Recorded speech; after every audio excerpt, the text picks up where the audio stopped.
Hello everyone, welcome back to my channel. और आज की इस वीडियो में हम कंटिन्यू करेंगे क्वेश्चंस ऑन सिंप्लीफिकेशन। तो पहले ही मैंने 2 वीडियोस ऑलरेडी अपलोड की हुई हैं, तो आप उन वीडियोस को भी देख सकते हैं। उसमें हमने सिंप्लीफिकेशन के काफ़ी सारे क्वेश्चंस ऑलरेडी किए हैं। आज की इस वीडियो में हम कंटिन्यू कर लेते हैं क्वेश्चंस को। क्वेश्चन आप देख ही सकते हैं स्क्रीन के ऊपर। तो क्वेश्चन देखिए, यहाँ पर दिया हुआ है, the number of students in each section of a school is 24। मतलब स्कूल का हर एक जो सेक्शन है उसमें कितने स्टूडेंट्स हैं? 24 स्टूडेंट्स हैं इन ईच सेक्शन, हर एक सेक्शन के अंदर। आफ्टर एडमिटिंग न्यू स्टूडेंट्स को एडमिट करने के बाद में 3 न्यू सेक्शंस जो है वो स्टार्ट किए गए। Now the total number of sections is 16। अब जो टोटल नंबर ऑफ सेक्शन है वो कितने हो गए हैं? 16 हो गए हैं। And there are 21 students in each section, और हर एक सेक्शन के अंदर अब 21 बच्चे हो गए हैं। तो आपको क्या बताना है इसके अंदर? The number of new student admitted is, मतलब कितने जो है न्यू स्टूडेंट्स एडमिट हुए हैं, ये आपको बताने हैं। तो इस टाइप के क्वेश्चन को देखिए आप कैसे करेंगे। यहाँ पर सबसे पहले आप देखिए कि ओरिजिनली कितने सेक्शंस थे और ओरिजिनली कितने नंबर ऑफ स्टूडेंट्स थे। फिर आप निकाल सकते हैं कि अभी एडमिट होने के बाद में कितने नंबर ऑफ स्टूडेंट्स हैं। ठीक है, तो फिर वहां से आपको पता लग जाएगा कि कितने स्टूडेंट्स एडमिट हुए होंगे। तो देखिए, ओरिजिनल नंबर ऑफ सेक्शंस अगर मैं यहाँ पे लिखना चाहूँ,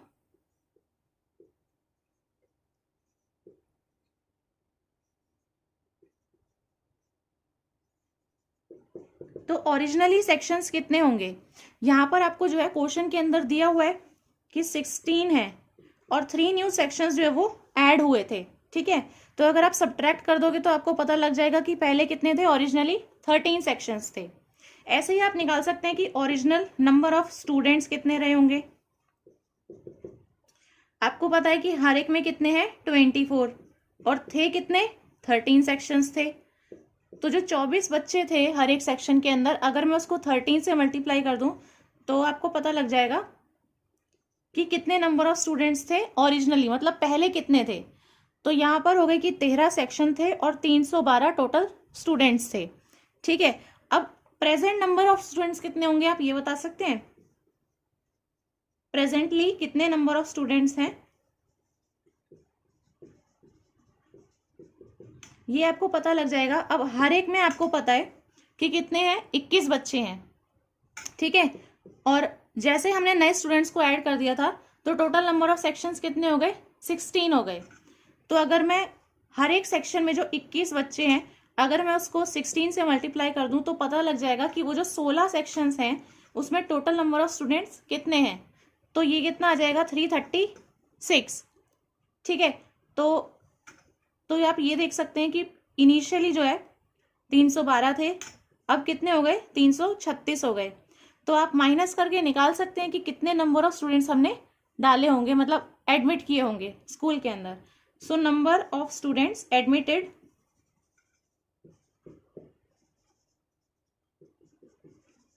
निकल जाएगा क्या? माइनस करके। सो 336 में से हम माइनस कर देंगे 312, तो बचेगा 24। तो इसका आंसर कितना है? 24 है। इसका मतलब 24 जो स्टूडेंट्स हैं वो हमने एडमिट किए। तो यहाँ पर आप इस तरीके से फाइंड आउट कर सकते हैं कि ओरिजिनल नंबर आपको पता है। देखिए सेक्शंस कितने थे? अभी तो हो गए 16, 3 सेक्शंस ऐड करने के बाद में। तो 16 में से अगर मैं 3 हटा दूं तो मतलब कि 13 सेक्शंस ओरिजिनली थे, और स्टूडेंट्स उनमें कितने हो जाएंगे? 24 थे हर एक सेक्शन के अंदर। ठीक है, और मैं उसको 13 से मल्टीप्लाई कर दूं तो उतने स्टूडेंट्स आपके पहले थे, और प्रेजेंटली आपके 16 सेक्शंस हैं ऐड करने के बाद में, और हर एक सेक्शन में 21 बच्चे हैं। तो यहां से पता लग जाएगा कि प्रेजेंटली इतने बच्चे हैं, पहले इतने बच्चे थे। माइनस करके आप बता ही सकते हैं कि कितने बच्चे आए हैं फिर उसके अंदर। तो इस तरीके से आपको क्वेश्चन को सॉल्व करते हुए अप्रोच रखनी होती है। अगले में आपसे पूछा हुआ है इसके अंदर, a man earns 20 rupees on the first day and spends 15 on the next day. He again earns 20 rupees on the third day and spends 15 on the fourth days. If he continues to save like this, how soon will he have 60 rupees in hand? तो आपको बताया गया कि first day में उसने जो है 20 rupees earn किए, सेकेंड डे में उसने 15 रुपए स्पेंड कर दिए, फिर उसके थर्ड डे में उसने 20 रुपए और अर्न किए, और फोर्थ डे में फिर से 15 रुपए स्पेंड कर दिए। तो कितने दिन में उसके हाथ में जो है 60 रुपए आ जाएंगे? तो उसके इन हैंड आपको बताने हैं जिस वक्त उसके हाथ में 60 रुपीज होंगे। तो देखिए यहां पर है कि फर्स्ट डे अर्न किए ₹20। ठीक है, फिर सेकेंड डे स्पेंड कर दिए ₹15। ठीक है, तो अगर उसने यहाँ पे 15 रुपए स्पेंड करे हैं तो 1 और 2, इस 2 दिन के अंदर उसके पास में 5 रुपए बचे उसके पास में बस। ठीक है, फिर थर्ड डे आया, थर्ड डे उसने अर्न किए ₹20 फिर से, और फोर्थ डे में उसने फिर से स्पेंड कर दिए ₹15। तो फिर से यहाँ से उसके पास में 5 रुपए आए। तो ये चीज उसने जो है कंटिन्यू रखी इस तरीके से, मतलब हर 2 दिन में यहाँ से वो 5 रुपए बचा लेता है। तो यहाँ से ये 2 दिन में 5 रुपए बचा लेगा, फिर 2 दिन के अंदर 5 रुपए बचा लेगा, इस तरीके से। फिर नेक्स्ट डे इसके पास में फिर से आ जाएंगे इस तरीके से अर्न करने के बाद ₹20। तो आप ये चीज देख सकते हो कि फर्स्ट डे उसके पास में 20 रुपए थे, सेकेंड डे उसने स्पेंड कर दिए तो 5 रुपए बचे इन 2 दिन के। फिर थर्ड डे इसने जब ₹20 फिर से अर्न कर लिए तो टोटल इसके पास में थर्ड डे में कितने हैं, 25 रुपए हैं, क्योंकि ये फोर्थ डे को स्पेंड करता है 15 रुपए। तो थर्ड डे में इसके पास में 20 और 5 दोनों है, 25 रुपए हैं इसका मतलब। तो ठीक है, ये चीज है। अब आपको बताना है कि 60 रुपीज इसके पास में कब होंगे।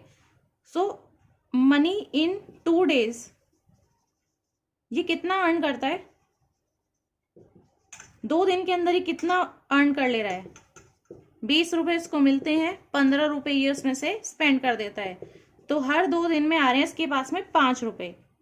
ठीक है, अगर यहां पर मैं बताना चाहूं कि 16 डेज के अंदर इसके पास में कितने मनी हो जाएगा इस तरीके से, भाई 2 दिन के अंदर 5 रुपए, फिर 2 दिन के अंदर 5 रुपए, फिर 2 दिन के अंदर 5 रुपए, इस तरीके से। तो देखो इसके पास में 5 रुपए बच रहा है हर 2 दिन में।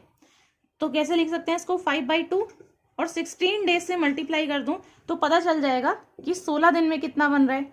ठीक है, तो यहां पर आ जाएगा 40 रुपए। तो 16 दिन में इसके पास में कितने रुपीस हो जाएंगे, 40 रुपीज। ठीक है, तो मतलब कि 16th डे को उसको हो जाएंगे 40 रुपीज। अब 17th डे को इसके पास में कितने रुपए हो जाएंगे, मनी इन हैंड।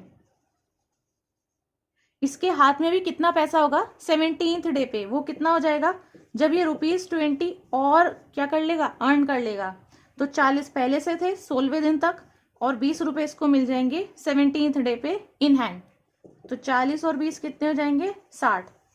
तो आपका सिंपली आंसर क्या है कि 17 डेज लगेंगे इसको 60 रुपए इन हैंड में लाने के लिए। ठीक है, तो आप देख सकते हैं कि कितने दिन में इसको कितना का सेविंग हो रहा है। तो 2 दिन के अंदर 5-5 रुपए की सेविंग हो रही है। इस तरीके से आप निकालिए कि 16 डेज में 5 रुपए बच रहे हैं हर 2 दिन पे, तो 16 दिन के लिए कितने हो जाएंगे, 40 रुपए। ठीक है, फिर नेक्स्ट डे फिर जाएगा काम करने तो उसको फिर से मिलेंगे क्या, अर्न करेगा 20 रुपीज। तो 40 और 20 हो जाएंगे 17th डे पे 60 रुपीज। फिर इसके नेक्स्ट डे फिर से स्पेंड कर देगा इसमें से 15 रुपीज। तो ये साइकिल जो है चलती रहेगी। तो हर 2 दिन में इसके 5-5 रुपीज ही सेव हो रहे हैं। ठीक है ना, तो इस तरीके से आप कैलकुलेट कर सकते हैं। अगले में है a car company sold 150 cars in a special 6 day sale. एक कार की कंपनी है, उसने 150 कार जो है वो बेच दी है, किसमें, 6 दिन की एक स्पेशल सेल के अंदर। हर दिन जो है कंपनी 6 ज्यादा कार बेच रही है प्रीवियस डे से, मतलब अगर आज 6 बिकी हैं तो अगले दिन 12 बिक जाएंगी, इस तरीके से हो रहा है। तो यहाँ पर है how many cars were sold on the 6th day. तो जो छठा दिन होगा उस दिन कितनी कार्स बिकी होंगी ये आपको बताना है। तो हम मान लेते हैं कि यहाँ पर 6 डे की सेल थी, तो फर्स्ट डे पर अगर x कार्स सोल्ड हुई हैं, जो फर्स्ट डे था उसमें हमारी x number of cars sold हुई हैं। So let the number of cars sold on first day be x मान लिया। तो हमें पता है कि फर्स्ट डे में x सोल्ड हुई हैं, तो उसके नेक्स्ट डे में इससे 6 ज्यादा सोल्ड हुई हैं, जो कि आपको क्वेश्चन में दिया हुआ है। तो नेक्स्ट डे कितनी हो जाएंगी, x तो हुई थी और +6 और हो जाएंगी। फिर उसके नेक्स्ट डे में इससे +6 और एक्स्ट्रा यहाँ पर सोल्ड हो जाएंगी। तो अगर यहाँ पर आपकी 3 बिकी है तो यहाँ पर कितनी हो जाएंगी, 9, इस तरीके से। ठीक है, फिर 9 में आप 6 ऐड करोगे तो यहाँ पर उतनी बिकी होंगी। तो इस तरीके से चल रहा है। तो इसके नेक्स्ट डे सेकेंड डे जितनी बिकी थी उसमें +6 करेंगे। तो मैं यहाँ पे डायरेक्ट लिख दूं 6 और 6 कितना, 12। ठीक है, तो ये थर्ड डे की हो गई। ये फर्स्ट डे की है, सेकेंड डे की है, थर्ड डे की है। फिर फोर्थ डे कितनी हो जाएगी, 12 और 6 18, ये फोर्थ डे की। फिर 18 और 6 24, ये आपकी फिफ्थ डे की। और फिर इसके बाद में आ जाएगा सिक्स्थ डे x+30, ये 6 डे की हो गई। ठीक है, और टोटल कार्स जितनी बिकी हैं 6 दिन में वो कितनी है, 150 कार्स। तो ये इक्वल हो जाएगा 150 के। अब यहाँ पे पता है आपको x कितने हैं, 6, तो 6x हो गया प्लस 30 और 24 54 18, तो ये आपका 12 और 6 18 18। ठीक है, तो ये आपका हो गया 90 इज इक्वल्स टू 150। ये आपका हो जाएगा 6x इज इक्वल्स टू 60, ये इधर चले जाएगा। तो x की वैल्यू कितनी आ गई, 10। सो आपको बताना क्या था और आपने निकाला क्या है, आपने x की वैल्यू निकाली है, लेकिन आपसे पूछा है क्वेश्चन के अंदर कि number of cars sold on 6th day. तो 6th डे के लिए मैंने क्या लिखी, x+30। So number of cars sold on 6th day, छठे दिन पे कितनी हो जाएंगी, x+30, तो 10 + 30 मतलब कि 40 कार। तो आंसर आपका कितना है, 40 कार सोल्ड हुई हैं 6th डे पे। A group of 1200 persons consisting of captains and soldiers is traveling in a train. If for every 15 soldiers, her 15 soldiers के लिए देर इज 1 कैप्टन, एक कैप्टन है। सो नंबर ऑफ कैप्टन्स आपको बताने हैं कितने, 1200 का ग्रुप है। तो अगर मैं लेट कर लेती हूँ कि कैप्टन्स जो है वो x हैं, तो यहाँ पर अगर मैं मान लेती हूँ कि जो कैप्टन्स है ना ग्रुप के अंदर वो कितने हैं, x हैं, तो यहाँ पर आपके सोल्जर्स कितने हो जाएंगे, 15 ऑफ x, क्योंकि हर 15 सोल्जर्स के लिए एक कैप्टन आपको बताया हुआ है। सो अगर कैप्टन यहाँ पर x है तो सोल्जर्स कितने हो जाएंगे इसके, 15 टाइम्स, तो मतलब कि हो जाएगा 15 × x। और टोटल जने कितने हैं, 1200, तो यानी कैप्टन जितने हैं प्लस सोल्जर्स जितने हैं, अगर इन दोनों को मैं मिला दूं तो 1200 के इक्वल रहेगा।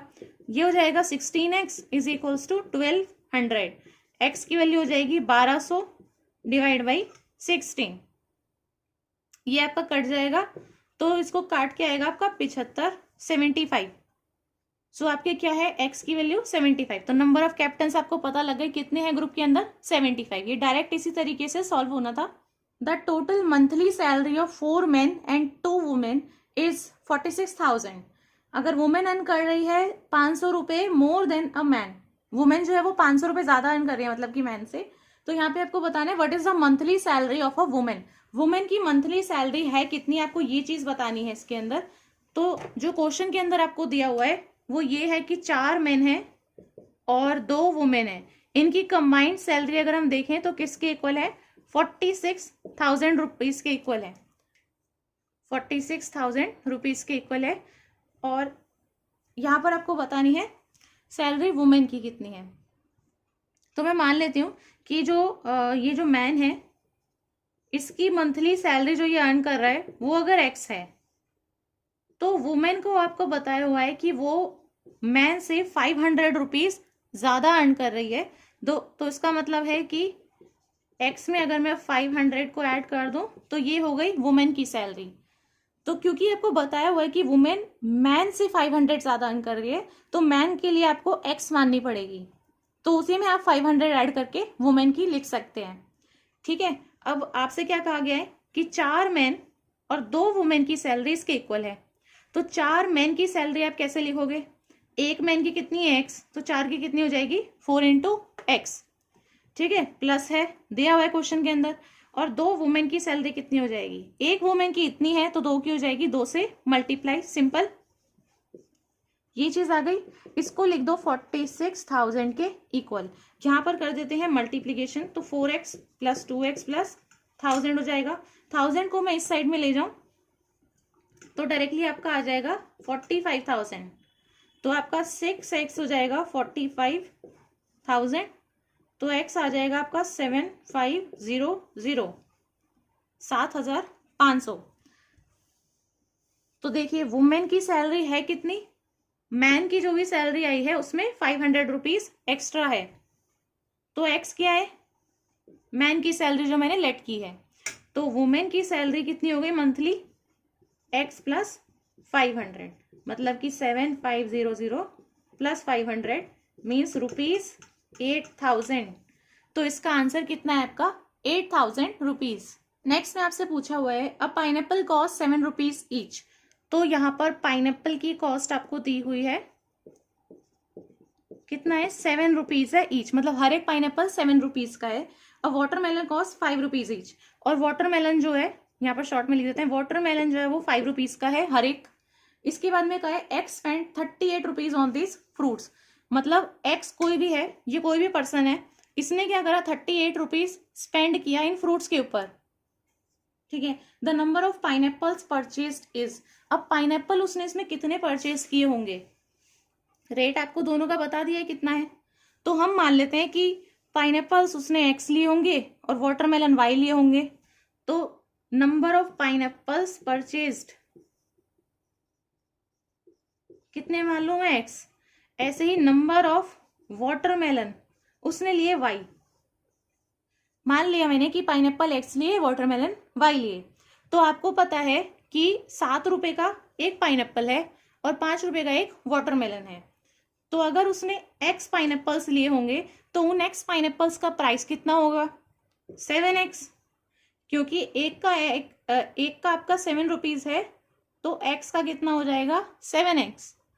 ऐसे ही अगर मैं उसमें वाटरमेलन का प्राइस जोड़ दूं तो एक वाटरमेलन 5 रुपीज का है, और अगर उसने वाई नंबर ऑफ वाटरमेलन्स खरीदे हैं तो कितना हो जाएगा 5y, ठीक है। और दोनों का जो कंबाइन उसने प्राइस जो है स्पेंड किया है वो 38 रुपए के इक्वल है।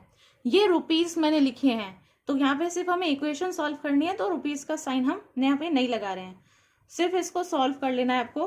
तो यहाँ से आप एक की वैल्यू निकाल सकते हो, अगर मैं यहाँ से 5y निकालूं तो ये हो जाएगा 38 माइनस का 7x, और ये 5 अगर मैं यहाँ से हटा दूं तो ये चले जाएगा नीचे डिवाइड में, तो मीन्स y की जो भी वैल्यू है वो कितनी है यहाँ पे 38 माइनस 7x डिवाइड बाई 5। अब यहाँ पर आप एक चीज देख सकते हैं कि यहाँ पर x की वैल्यू अगर मैं कुछ रखती हूँ तो y यहाँ पर कितना आएगा निकल के। अगर मान लो कि मैं x की वैल्यू यहाँ पे 1 रखती हूँ तो y कितना हो जाएगा 38 माइनस 7 डिवाइड बाई 5, मतलब 31/5 आ रहा है।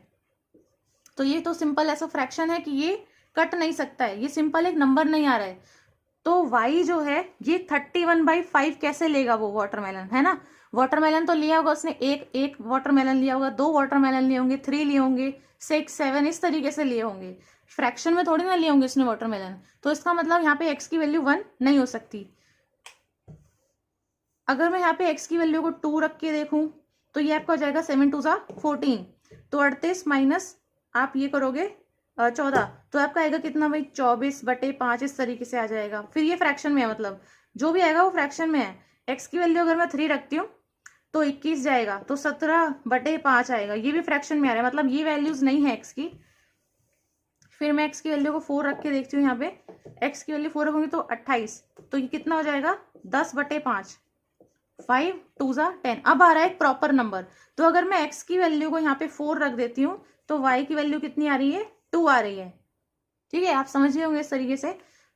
तो यहाँ पर y जो है ना, ये आपको देखना है कि ये एक होल नंबर आना चाहिए, होल नंबर आ रहा है जहां पर आपका x की वैल्यू जो है वो 4 है, तब जाके आपका y की वैल्यू 2y है। सो सिंपली है कि आपके पाइनएप्पल्स कितने उसने परचेज किए, पाइनएप्पल्स को मैंने x माना था, तो यानी कि उसने 4 पाइनएप्पल्स परचेज किए और 2 वाटरमेलन्स परचेज किए, ठीक है। तो ये आपका इस तरीके से आंसर है। अगले में ये कह रहा है 74 को मैंने जो है 2 पार्ट के अंदर डिवाइड किया, सो दैट 5 टाइम्स 1 पार्ट, अगर मैं एक पार्ट का 5 गुना कर दूं तो and 11 times the other part, दूसरा वाला जो पार्ट है उसका मैं 11 टाइम्स कर दूं, सो इन दोनों का जो सम है इक्वल करने के बाद में वो कितना है 454 के इक्वल है। यहाँ पे आपको बताना है कि वो पार्ट्स कौन कौन से हैं, मतलब दोनों की वैल्यू आपको बता देनी है एक तरीके से। तो देखिए जो कंप्लीट एक नंबर है, टोटल कह सकती हूँ मैं इसको, दोनों नंबर्स का टोटल कह देते हैं कि वो 74 है। इस 74 को वो कह रहा है कि उसने 2 पार्ट्स के अंदर किया है, तो एक पार्ट को अगर मैं x मान लूं तो जो दूसरा पार्ट है वो कितना हो जाएगा 74 माइनस x, है ना। टोटल 74 है, अगर एक इसमें से x मान लूं तो दूसरा कितना हो जाएगा, इसमें से इसको माइनस कर देंगे तो ये वाला पार्ट आएगा। तो ये एक नंबर है, ये एक नंबर है, और इसने फिर कहा कि 5 टाइम्स ऑफ 1 नंबर, और 11 time of the other number,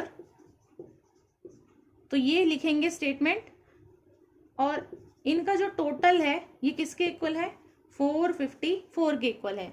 इसे आप मल्टीप्लाई करिए, ये आपका हो जाएगा 5x प्लस 814 माइनस का 11x is equals to 454।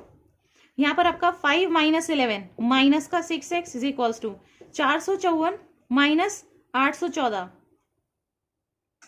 Minus का 360, माइनस से माइनस कट जाएगा, 6 6 36 होता है, तो x की वैल्यू कितनी आ गई, 60 आ गई सिंपली। तो इसका मतलब जो x है यानी जो एक पार्ट है इस नंबर का वो 60 है, और दूसरा क्या है 74 minus x means 74 minus 60 that is equals to 14।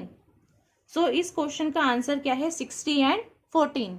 Next में आपसे दिया हुआ है यहाँ पे 12 buckets of water fill a tank when the capacity of each bucket is 13.5 liters। तो यहाँ पे है कि 12 बकेट है पानी की जो कि एक टैंक को फिल कर देती हैं, जहां पर आपको कैपेसिटी हर एक बकेट की दे रखी है 13.5 लीटर की है। यहाँ पर से आपसे पूछा हुआ है how many buckets will be needed to fill the same tank. अब कितने बकेट्स की मेरे को जरूरत होगी इसी टैंक को फिल करने के लिए, अगर मैं बकेट की कैपेसिटी को 9 लीटर्स कर दूं। ठीक है, तो ये बहुत सिंपल क्वेश्चन है। देखो आपको दे रखा है कि 12 बकेट है, ठीक है, टैंक तो सेम ही है ना, तो 12 बकेट है, उनकी कितनी कैपेसिटी है 13.5 लीटर है, तो वो फिल कर देते हैं उसको टैंक को। तो अगर ये कैपेसिटी को मैंने घटा के 9 लीटर कर दिया बकेट की, तो यहाँ पे कितनी बकेट्स लग जाएंगी, सही है। तो कितनी बकेट्स नीडेड हैं ये आपको बताना है इसके अंदर।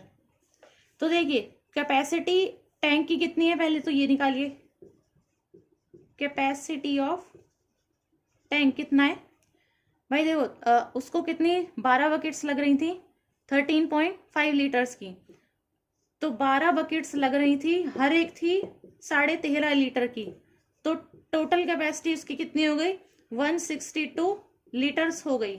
ये क्या है, टैंक की कैपेसिटी है। तो अगर टोटल कैपेसिटी 162 लीटर्स की है, तो 9 लीटर की एक एक बकेट के हिसाब से कितनी बकेट्स लगेंगी ये आप निकाल सकते हैं। ठीक है, देखो यहाँ पर टोटल आपकी कैपेसिटी कितनी है जो आपको फिल करनी है, 162 लीटर्स भरना है आपको टोटल उस टैंक के अंदर, और यहाँ पर आप हर एक बकेट के हिसाब से कितना डाल रहे हो, 9 लीटर 9 लीटर 9 लीटर 9 लीटर, इस तरीके से आप डालते जा रहे हो। ठीक है ना, तो इस हिसाब से आपकी कितनी बकेट्स लग जाएंगी कि आपका 162 लीटर पूरा फिल हो जाए यहाँ पे। तो इसे आप क्या करोगे भाई, डिवाइड करके तो निकालोगे ना। ठीक है, तो आपको इतना फिल करना है और हर एक की कैपेसिटी 9 लीटर की है, तो इस हिसाब से कितनी लग जाएंगी ये निकाल सकते हो आप। ये आपका कट जाएगा, 18 बकेट्स लग जाएंगी, बस यही आपका आंसर है। तो आंसर आपका है 18 बकेट्स।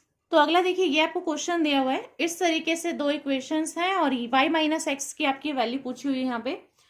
तो देखिए ये वाला जो है ना क्वेश्चन, इस तरीके से यहाँ से मैं पहले एक वैल्यू निकाल लेती हूँ, या तो x की या y की।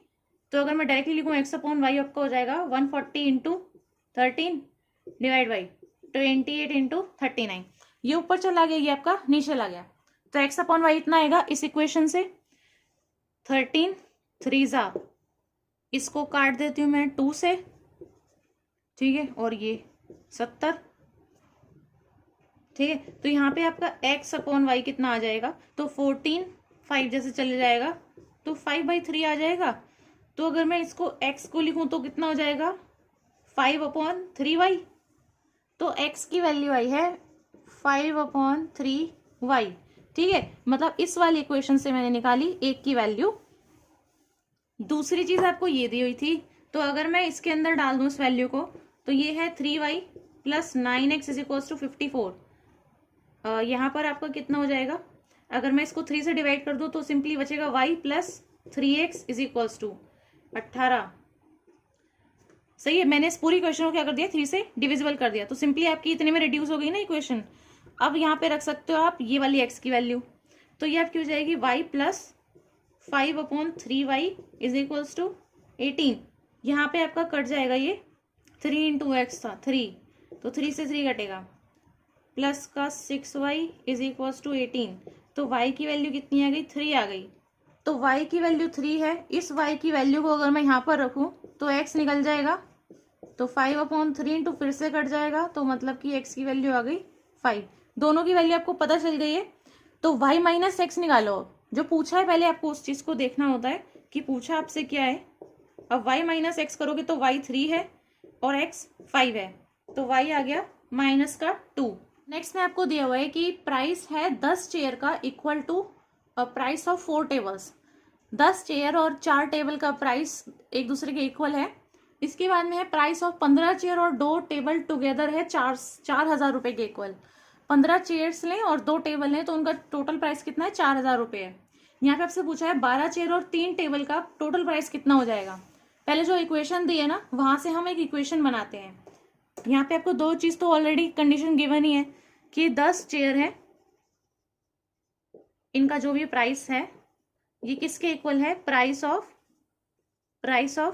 4 टेबल्स के, ठीक है। और प्राइस ऑफ 15 चेयर्स, 15 चेयर्स का और 2 टेबल का इक्वल है 4,000 रुपये के। ये चीज दी हुई है, 4,000 है ये। और आपसे पूछा क्या है, 12 चेयर का प्लस 3 टेबल का कितना हो जाएगा, क्वेश्चन मार्क, ये चीज पूछी हुई है। तो मान लेते हैं कि 1 चेयर की जो कॉस्ट है वो x रुपीज है। तो मैं मान रही हूं यहाँ पे लेट कर रही हूँ कि कॉस्ट ऑफ चेयर कितनी है, x रुपीज है, और कॉस्ट ऑफ टेबल है y। चेयर की कॉस्ट x रुपीज है और एक टेबल y रुपीज की है। तो यहाँ पे इस इक्वेशन के अंदर इन x और y को डाल दीजिए। तो यहाँ पर है आपकी 10 चेयर का प्राइस 4 टेबल के प्राइस के इक्वल है। तो 10 चेयर का प्राइस आप कैसे लिखोगे, एक चेयर का प्राइस कितना है, x रुपीज, और 10 चेयर के लिए कितना हो जाएगा, 10 इंटू एक्स रुपीज। तो मतलब कि कितना हो गया, 10x। तो 10x इज इक्वल्स टू, एक टेबल का प्राइस है 4, एक टेबल का प्राइस है यहाँ पे y, तो यहाँ पे हो जाएगा 4 टेबल का 4y, ठीक है। तो यहाँ से आपका निकल जाएगा y 10/4x। So simply cut के आएगा 5/2x। तो y आ गया आपका 5/2x। नेक्स्ट चीज आपको दी है 15 चेयर्स का। तो 15 चेयर्स का प्राइस कितना हो गया, 15x। 2 टेबल का प्राइस कितना हो गया, 2y, किसके इक्वल है, 4,000 के इक्वल है। ये क्वेश्चन बनी। यहां से आपके पास में 15x है 2, ये जो y निकाला है ना, इसको यहाँ पे पुट कर दो तो पूरी इक्वेशन x के टर्म्स में हो गई। यहां से x निकल जाएगा 4,000, 2 से 2 काट दो यहीं पे, 15 और 5 20x, 4,000। तो x की वैल्यू कितनी आ गई, 200, ठीक है। तो x की वैल्यू आई 200। अब यहां से y भी निकाल सकते हो आप। यहाँ पे हो जाएगा y 5/2 इंटू एक्स, मतलब कि 200, काट दोगे तो कितना आएगा, 100। तो y की वैल्यू कितनी आ गई, 500, ठीक है। सबका आपको रेट पता चल गया, एक चेयर का रेट पता है और एक टेबल का कितना रेट है ये भी पता है। तो निकाल दो 12 चेयर का रेट और 3 टेबल का रेट और उनको जोड़ लो। एक चेयर का रेट 200 है तो 12 का हो जाएगा 12 इंटू 200। एक टेबल का रेट 500 है और 3 टेबल का हो जाएगा इंटू 3। दोनों को मैंने प्लस कर लिया।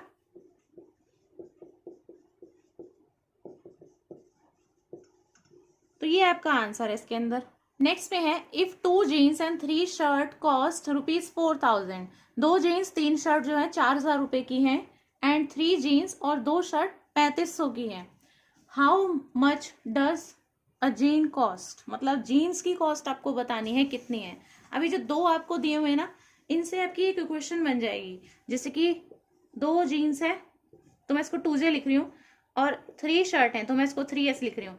इनका आपको टोटल प्राइस दिया हुआ है 4,000 के इक्वल है। वहीं अगर 3 जीन्स लेते हैं और 2 शर्ट लेते हैं तो उसका प्राइस 3,500 के इक्वल है, ठीक है। तो यहाँ पर भी आप लेट करोगे कि जीन्स का प्राइस x है, शर्ट का प्राइस y है। तो ये वाली जो इक्वेशंस हैं ये किस तरीके से बन जाएंगी, 2 जीन्स है ना यहाँ पे, तो 2 जीन्स का प्राइस कितना हो जाएगा, 2 इंटू एक्स, क्योंकि एक जीन्स का x है। तो 2x हो गया 2 जीन्स का प्राइस, प्लस 3 शर्ट है एक शर्ट का प्राइस मैंने वाई मान लिया, तो 3 शर्ट का हो जाएगा 3y। किसके इक्वल है? 4000 की। ये इक्वेशन 1 होगी आपकी। अगले में इसने कहा कि 3 जीन्स हैं और 2 शर्ट हैं, इनका प्राइस है 3500 के इक्वल। इक्वेशन नंबर 2 हो गई। अगर मैं इन दोनों को जोड़ दूं, यहाँ पे प्लस कर लेते हैं इन दोनों को, तो ये हो जाएगा आपका 5x plus 5y is equals to 7500। यहाँ पे आपका ये कट जाएगा पूरा, x प्लस वाई सीधा बचेगा 1500। ठीक है, ये एक नई इक्वेशन आ गई, इक्वेशन नंबर 3। यहाँ पर फिर मैं माइनस करूंगी इक्वेशन 2 को 1 में से, तो इक्वेशन 2 को करेंगे तो ये आपका हो गया 3x प्लस का 2y इज इक्वल्स टू 3000। इसको आप करेंगे तो 2 माइनस 3 इज माइनस का x प्लस का ये y, माइनस करने पे यहाँ पर आप माइनस करोगे तो ये 3500 और 4000 में से बचेगा 500 सब्ट्रैक्ट करने के बाद में। ठीक है, ये इक्वेशन आई। अब फिर से हम ये इक्वेशन नंबर 3, ये प्लस करने पे आई है, माइनस करने पे आई है। सेम जो 2 इक्वेशन हमें दी हुई थी, जो मैंने क्वेश्चन से बनाई थी, वहां से एक बार प्लस करा तो ये आई, एक बार माइनस करा तो ये आई। अब ये जो 2 इक्वेशन आई हैं, इन वाले सिचुएशंस को प्लस और माइनस करके इनको एक बार हम एडिशन करते हैं। तो x प्लस वाई 1500 के इक्वल है और माइनस एक्स प्लस वाई 500 के इक्वल है। ठीक है, तो ये चीज हम कर रहे हैं इसके अंदर। इसे आप कर लीजिए प्लस, दोनों इक्वेशंस जो आई हैं उनको, ये कट जाएगा, ये आपका 2y किसके इक्वल हो जाएगा? 2000 के। तो y की वैल्यू कितनी आ गई? 1000। y की वैल्यू 1000 आई है, तो इसको आप पुट कर लो। इक्वेशन 3 आपकी थी x प्लस वाई 1500 के इक्वल है, उसके अंदर डाल देते हैं y को 1000, तो x आपका आ जाएगा 500। ठीक है, आप करके भी देख सकते हो। x हो जाएगा 1500 माइनस 1000, तो x कितना आ गया? 500। इस इक्वेशन के अंदर डाल सकते हैं। तो आपको पता चल गई कॉस्ट ऑफ जीन्स। एक जीन की कॉस्ट कितनी है? ₹500 है, जो आपसे क्वेश्चन के अंदर पूछा था। तो आंसर आपका है 500 रुपए। अगला है कॉस्ट ऑफ 1 पेंसिल, 2 पेन और 4 इरेजर। एक पेंसिल है, 2 पेन है, 4 इरेजर, इनकी कॉस्ट कितनी है? 22 रुपए है। जबकि 5 पेंसिल, 4 पेन और 2 इरेजर की 32 रुपए है। तो how much will 3 pencil, 3 pen, 3 eraser cost? अगर मैं तीनों चीजों को 3 ले लूं तो कितना कॉस्ट बैठेगा टोटल, ये आपको बताना है। तो जो फिर से आपको ये 2 चीजें दी है ना, ये आपकी एक तरीके से 2 कंडीशन है, 2 इक्वेशंस आपको दी हुई है कि आपकी एक पेंसिल है, एक पेन लिया है, सॉरी 2 पेन लिए हैं फर्स्ट कंडीशन के अंदर, एक पेंसिल है, 2 पेन है और 4 इरेजर लिए हैं, तो इनकी कॉस्ट है 22 रुपए के इक्वल। टोटल प्राइस इनका 22 रुपीज बैठ रहा है। तो अगर मैं यहाँ पर लूँ 5 पेंसिल और 4 पेन और 2 इरेजर लिए हैं, तो कितना था? 32 रुपीज था। ठीक है, और 3 पेंसिल, 3 पेन और 3 इरेजर की कॉस्ट कितनी होगी? तो फिर से आप मान सकते हैं, पेंसिल की कॉस्ट मान लो x है, एक पेंसिल की कॉस्ट x है, एक पेन की कॉस्ट y है और एक इरेजर की कॉस्ट है z। ऐसे ही हम लेट करेंगे, तो पेंसिल को x माना, पेन को y, इरेजर को z माना। तो ये वाली इक्वेशंस आपकी कैसी बन जाएंगी? एक पेंसिल की कॉस्ट है x रुपीज, तो लिखेंगे x प्लस एक पेन की कॉस्ट है y, तो यहाँ पर कितने लिए इसने? 2 पेन, तो हो गई 2y कॉस्ट। 4 इरेजर्स की कॉस्ट कितनी हो जाएगी? 4z। ठीक है, ऐसे ही हो जाएगा 5x plus 4y plus 2z is equal to 32। ये इक्वेशन 1, ये इक्वेशन 2। अगर मैं दोनों इक्वेशन को प्लस कर लूं तो यहाँ पे आपका कितना हो जाएगा? 6x प्लस 6y प्लस का 6z इज इक्वल टू 54। तो यहाँ पे 6 में अलग से ले लूं कॉमन, तो x plus y plus z आपका कितना हो जाएगा? 54 के इक्वल। तो 9 6 होता है 54, तो x plus y plus z किसके इक्वल है? 9 के इक्वल है। तो आप निकाल सकते हैं 3 पेंसिल, 3 पेन और 3 इरेजर की कॉस्ट कितनी हो जाएगी? पेंसिल, पेन और इरेजर कितने हैं? तीनों में ही 3 है। तो अगर मैं 3 बाहर ले लूं तो हो जाएगा सिंपल पेंसिल की कॉस्ट, पेन की कॉस्ट और इरेजर की कॉस्ट का टोटल, मतलब वही है x plus y plus z, और तीनों को मैं 3 से मल्टीप्लाई कर दूं तो मैं ऐसे लिख सकती हूँ इसी चीज को। तो 3 × 9 करोगे तो आ जाएगा 27। तो आंसर कितना है आपका? 27 रुपीज है। यहाँ पे आपको इस इक्वेशन के रूट्स बताने हैं। तो यहाँ पर ये इस मिडल टर्म को हम स्प्लिट कर लेते हैं। तो 2x² हो जाएगा, माइनस का 11 है तो आएगा माइनस का 6 और माइनस का 5, ठीक है। और ये प्लस का 15 इज इक्वल्स टू 0। यहाँ से लेंगे तो आपका 2x कॉमन आ रहा है, कितना बचेगा x माइनस 3। यहाँ से लोगे तो आपका माइनस का 5 आ रहा है, फिर से बचेगा x माइनस 3 ही, यहाँ ब्रैकेट के अंदर सेम बचता है। यहाँ पर आपका क्या बचेगा, ब्रैकेट के बाहर वाली जो टर्म है इससे आपकी एक टर्म आती है और ब्रैकेट के अंदर जो है उससे एक आती है। इस एक ब्रैकेट को सॉल्व करने से एक x की वैल्यू निकलती है, इसको सॉल्व करने से एक x की वैल्यू निकलती है। यही आपके रूट्स होते हैं। यहाँ से अगर आप x निकालोगे तो x कितना आ जाएगा, 5/2 आएगा इतना। यहाँ से x निकालोगे तो कितना आएगा, 3। तो इसका आंसर कितना है आपका, x इज इक्वल्स टू 3 और x is equals to 5/2। Next आपको एक क्वेश्चन दिया हुआ है, इसमें बस यही है कि ये एक इक्वेशन टाइप आपको दी हुई है and this is equals to what, तो ये आपको बताना है। अब देखिए इस टाइप के क्वेश्चन के अंदर आपको दिख ही रहा है कि 1/2 1/2 1/2 1/2 तो है ही, और ये 1 बस 1 इंक्रीज होता जा रहा है इसमें।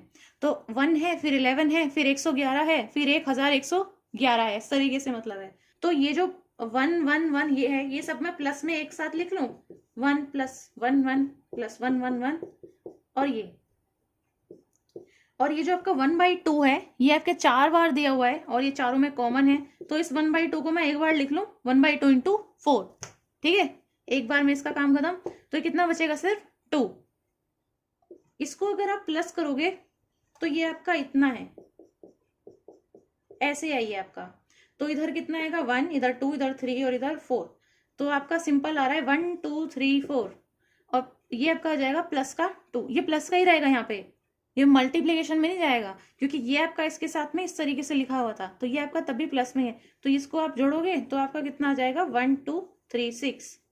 बस ये आपका आंसर है इसका।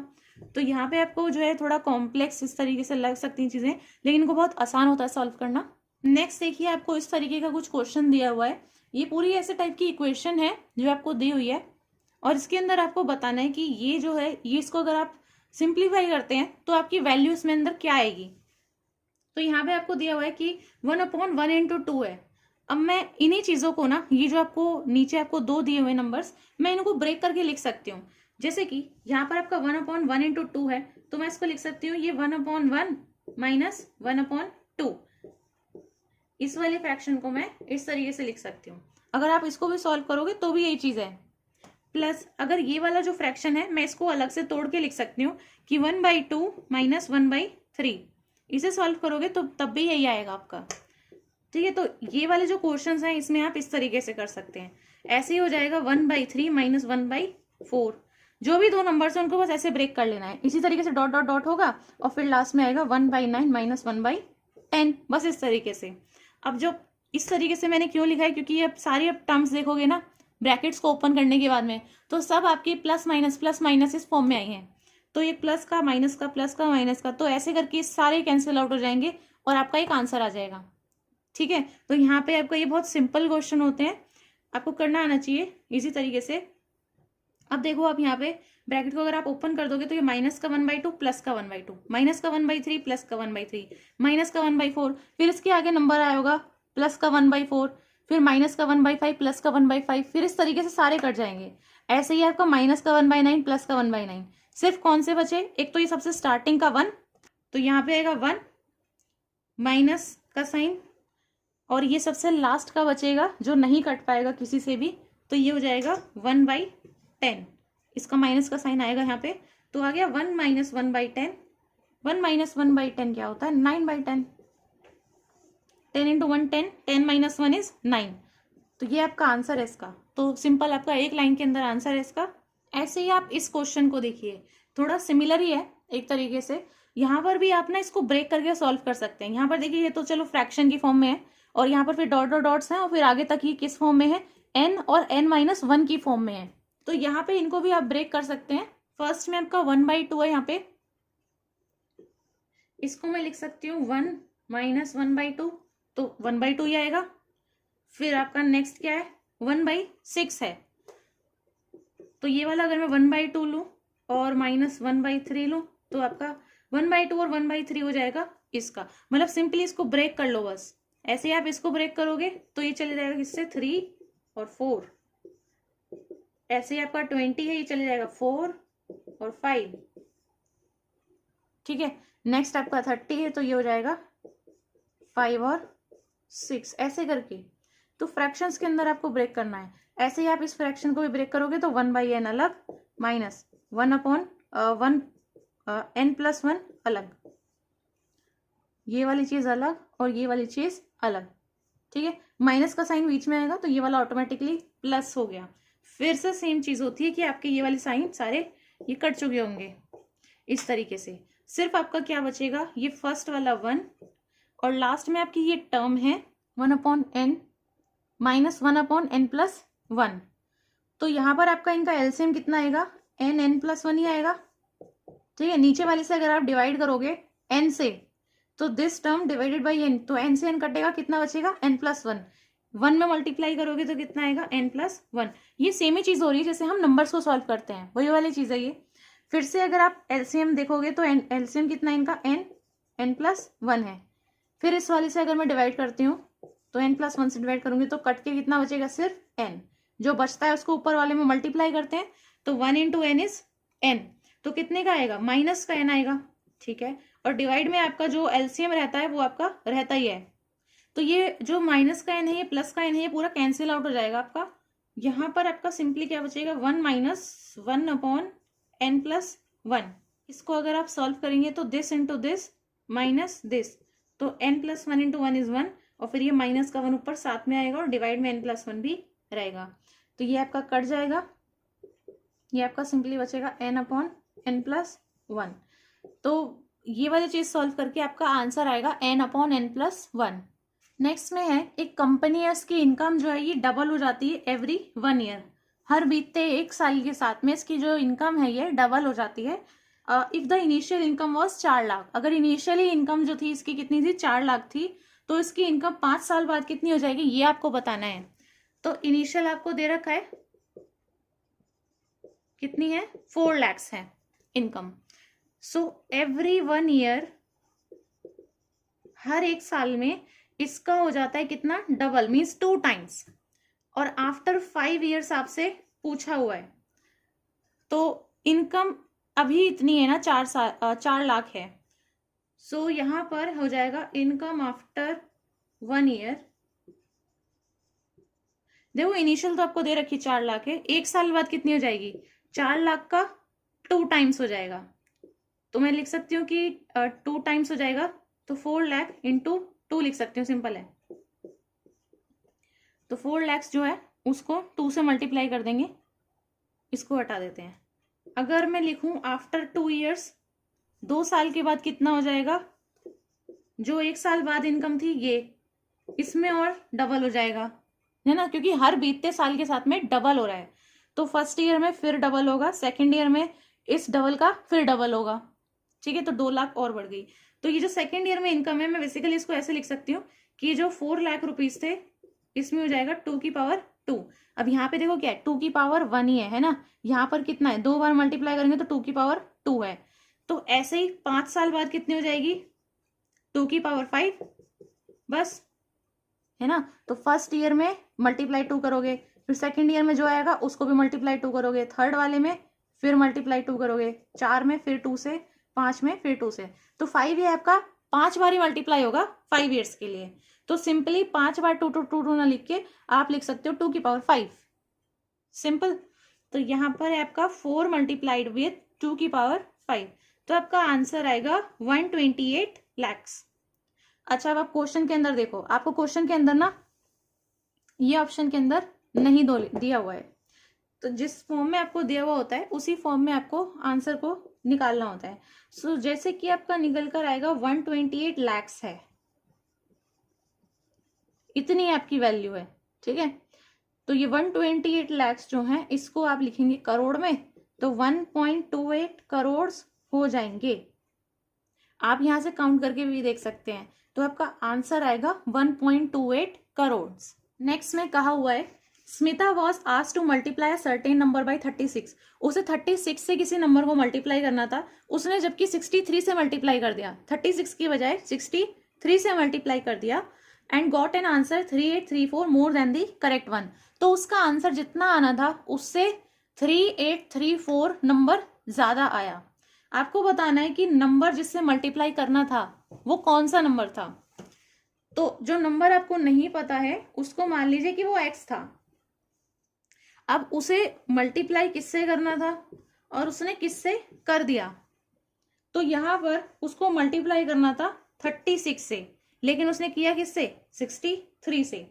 तो बड़ा नंबर किससे आया होगा, 63 से मल्टीप्लाई करने के बाद। तो आप दोनों नंबर्स के बीच का डिफरेंस निकालो। डिफरेंस कैसे निकलेगा, 63 से उसने x नंबर को मल्टीप्लाई किया होगा और उसने 36 से भी x वाले नंबर को ही मल्टीप्लाई किया होगा। तो 63x को अगर मैं 36x माइनस कर दूं तो दोनों का डिफरेंस कितना आया होगा, 3834 के इक्वल। क्यों, क्योंकि उसका जो आंसर आना था वो इतने से ज्यादा आ रहा है ना। तो एक्चुअल में अगर हम दोनों का डिफरेंस निकालते हैं तो वो उसी नंबर के बराबर हुआ। तो यहाँ पर उसको मल्टीप्लाई करना था 36 से, लेकिन क्योंकि उसने 63 एक ज्यादा नंबर से मल्टीप्लाई करा तो उसका आंसर जो है वो काफी ज्यादा आ गया। कितना ज्यादा आया इनसे वो निकालेंगे डिफरेंस से, और वो डिफरेंस किसके इक्वल होगा, इसी के। तो यहाँ पर कितना हो जाएगा, 63x माइनस 36 कितना होता है, 27x इज इक्वल्स टू 3834। बस यहाँ से आप x निकाल दो, क्या हो जाएगा 3834 डिवाइड बाई 27। यहाँ पर आपका जो आंसर है वो आने वाला है 142। आप सॉल्व करके देख ही सकते हैं। तो इसका आंसर है 142। नेक्स्ट है, a student was asked to divide a number by 17/8। मतलब मल्टीप्लाई यहाँ पर आपको डिवाइड करने के लिए कहा था 17/8 से, जबकि उसने उसको मल्टीप्लाई कर दिया 17/8 से, और उसके 225 जो है ये ज्यादा आया एक्सपेक्टेड आंसर से। तो जो आंसर उसका आना था उससे 225 ज्यादा आ गया। तो एक्सपेक्टेड आंसर कितना था जो आना चाहिए था। तो देखिए इसमें कहा गया था कि तुम्हें डिवाइड करना है 17/8 से, ठीक है, डिवाइड करने के लिए कहा था, लेकिन उसने मल्टीप्लाई कर दिया 17/8 के साथ में, और उसके कितना ज्यादा आया नंबर, जितना आना चाहिए था उससे 225 ज्यादा थे। तो मान लेते हैं कि वो नंबर जो था जिससे उसको डिवाइड करना था उसमें क्या था, x था वो नंबर। तो यहाँ पर इसने क्या करा, 17/8 में मल्टीप्लाई कर दिया x को, ये चीज उसने की है, ठीक है। बोला उससे क्या गया था कि तुम्हें x को डिवाइड करना है 17/8 से। अगर मैं इस चीज को ठीक से लिखना चाहूँ तो ये 8 ऊपर चले जाएगा, तो ये कितना हो जाएगा 8/17x। मतलब ये चीज करनी थी उसे, लेकिन उसने की क्या, ये समझे आप इस चीज को। तो आपको 8/17x करना था, लेकिन उसने 17/8x कर दिया। ये चीज हुई मल्टीप्लीकेशन की, ये चीज हुई डिवीजन की, तो ये करनी थी उसे। तो आप इन दोनों का डिफरेंस निकालो कितना है। तो जो चीज उसने की है ये माइनस करेंगे 8/17x, ये बड़ा है, वैसे छोटे को ही माइनस करना है आपको इस तरीके से। तो आपका जो डिफरेंस है ना वो कितने के इक्वल आएगा, जितना उसका नंबर ज्यादा आया है, ऑब्वियस सी बात है। तो 225 से ज्यादा आया, तो ये हो गया आपका। अब इसका आप एलसीएम ले लेंगे 17 और 8 का मल्टीप्लीकेशन आप कर सकते हैं, तो ये रहा। तो यहाँ पर इसका एलसीएम आप लोगे तो 17 8 136 हो जाएगा आपका, सिंपल है। अब 136 डिवाइड बाई 8 करोगे तो आपका 17 आएगा। 17 इंटू 17 आप करोगे 17 का स्क्वायर 289 माइनस 136 डिवाइड बाई 17 करोगे तो 8 आएगा। 8 8 होता है 64। यहाँ पर आपका x रहेगा is equals to 225। 289 minus 64 225x divide by 136 is equals to 225। यहां से आप x निकालोगे तो हो जाएगा 225 इंटू 136 डिवाइड बाई 225। ये नीचे ये ऊपर, ये पूरा कटेगा 225 से 225, तो x की वैल्यू कितनी आएगी 136 आ गई। तो आपका एक्सपेक्टेड आंसर 136 नहीं है, आपसे पूछा क्या गया है, आपसे यहाँ पर x की वैल्यू तो निकाल दी चलो हमने, तो उससे पूछा क्या गया था, उससे कहा गया था कि मैं तुम्हें एक नंबर दे रहा हूं जो कि है x तो मैंने निकाल लिया 136 है, इसको तुम्हें डिवाइड करना है 17/8 से। उसे ये चीज करने के लिए गई थी, तो जो चीज बोली थी ना करने के लिए उसी को आप सॉल्व करो। कि 136 को 17/8 से डिवाइड करना है। तो कितना लिख सकती हूँ, डिवाइड को हटाओगे तो मल्टीप्लीकेशन हो जाएगा 8/17 से। अब कर लो उसको सॉल्व। 17 8 जा होता है 136, 8 8 जा होता है 64। तो उसका एक्सपेक्टेड आंसर था 64, ठीक है, लेकिन उससे 225 ज्यादा आया। तो ये आपका आंसर है 64। आप देख सकते हो मैं किस तरीके से सॉल्व करती हूँ, किस तरीके से अप्रोच रखनी होती है और किस तरीके से सोचा जाता है कि कैसे कैसे करना है क्वेश्चन को। तो इन पॉइंट्स का आप ध्यान रख सकते हैं। सो यही थी आज की हमारी वीडियो। मुझे उम्मीद है ये वीडियो आपके लिए काफ़ी हेल्पफुल रही होगी। और ये वीडियो अगर आपको पसंद आई हो, अच्छी लगी हो, तो इस वीडियो को आप ज़रूर से लाइक कर दें, अपने फ्रेंड्स के साथ में इस वीडियो को शेयर कर दें। और ऐसी और अच्छी इन्फॉर्मेटिव वीडियोस देखने के लिए मेरे इस चैनल को सब्सक्राइब करना ना भूलें और बेल आइकन को प्रेस कर दें ताकि आने वाली वीडियोस का आपको नोटिफिकेशन मिलता रहे। अब हम मिलेंगे नेक्स्ट वीडियो में। And thanks for watching this video.